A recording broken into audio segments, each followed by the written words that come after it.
2 Chronicles 21. Jehoshaphat died and was buried in the family cemetery in the city of David. Jehoram, his son, was the next king, King Jehoram. Jehoram's brothers were Azariah, Jael, Zechariah, Azariah, Michael, and Shephatiah, the sons of Jehoshaphat, the king of Judah. Their father had lavished them with gifts, silver, gold, and other valuables, plus the fortress cities in Judah. But Jehoram was the firstborn son, and he gave him the kingdom of Judah. But when Jehoram had taken over his father's kingdom and had secured his position, he killed all of his brothers along with some of the government officials. Jehoram was 32 years old when he became king, and he ruled in Jerusalem for 8 years. He imitated Israel's kings and married into the Ahab dynasty. God considered him an evil man. But despite that, because of his covenant with David, God was not yet ready to destroy the descendants of David. He had, after all, promised to keep a light burning for David and his sons. During Jehoram's reign, Edom revolted from Judah's rule and set up their own king. Jehoram responded by setting out with his officers and chariots. Edom surrounded him, but in the middle of the night, he and his charioteers broke through the lines and hit Edom hard. Edom continues in revolt against Judah right up to the present. Even little Libnah revolted at that time. The evidence accumulated. Since Jehoram had abandoned God, the God of his ancestors, God was abandoning him. He even went so far as to build pagan sacred shrines in the mountains of Judah. He brazenly led Jerusalem away from God, seducing the whole country.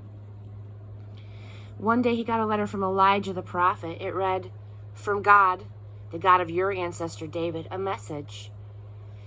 Because you have not kept the ways of Jehoshaphat your father and Asa your grandfather, kings of Judah, but have taken up with the ways of the kings of Israel in the north, leading Judah and Jerusalem away from God, going step by step down the apostate path of Ahab and his crew.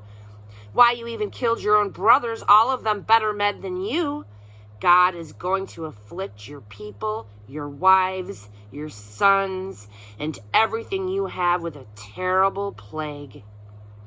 And you are going to come down with a terrible disease of the colon, painful and humiliating."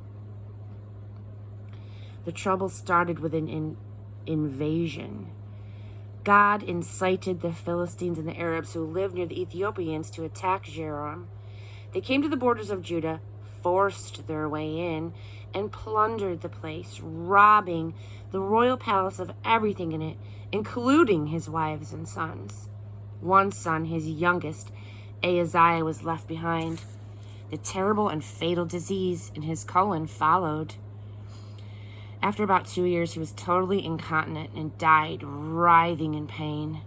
His people did not honor him by lighting a great bonfire, as was customary with his ancestors. He was 32 years old when he became king, and he reigned for 8 years in Jerusalem. There were no tears shed when he died. It was good riddance. And they buried him in the city of David, but not in the royal cemetery. Chapter 22, King Ahaziah. The people of Jerusalem made it Ahaziah, Jehoram's youngest son, king. Raiders from the desert who had come with the Arabs against the settlement had killed all the older sons, and that's how Ahaziah, son of Jehoram, king of Judah, became king. Ahaziah was 22 years old when he became king, but reigned only 1 year in Jerusalem. His mother was Athaliah, granddaughter of Omri. He lived and ruled just like the Ahab family had done, his mother training him in evil ways. God also considered him evil, related by both marriage and sin to the Ahab clan. After the death of his father, he attended the sin school of Ahab and graduated with a degree in doom. He did what they taught him. He went with Joram, son of Ahab, king of Israel, in the war against Hazael, king of Aram, at Ramoth Gilead. Joram, wounded by the Arameans, retreated to Jezreel to recover from the wounds he received at Ramah in his war with Hazael, king of Aram. Ahaziah, son of Joram, king of Judah, paid a visit to Joram, son of Ahab, on his sickbed at Jezreel.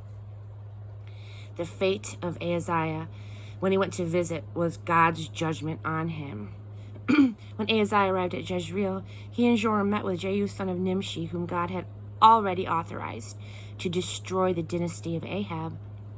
Jehu, already at work, executing doom on the dynasty of Ahab, came upon the captains of Judah and Ahaziah's nephews, part of the Ahaziah delegation, and killed them outright.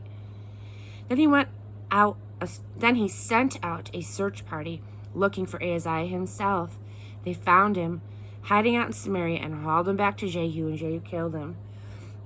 They didn't, though, just leave the body there. Out of respect for his grandfather Jehoshaphat, famous as a sincere seeker after God, they gave him a decent burial. But there was no one left in Ahaziah's family capable of ruling the kingdom. Queen Athaliah. When Ahaziah's mother Athaliah saw that her son was dead, she took over. She began massacring the entire royal family. Jehosheba, daughter of King Jehoram, took Ahaziah's son Joash and kidnapped him from among the king's sons slated for slaughter. She hid him and his nurse in a private room away from Athaliah. So Jehosheba, daughter of King Jehoram and Ahaziah's sister, she was also the wife of Jehoiada the priest. She saved Joash from the murderous Queen Athaliah. He was there with her, hidden away for 6 years in the temple of God. Athaliah, oblivious to his existence, ruled the country.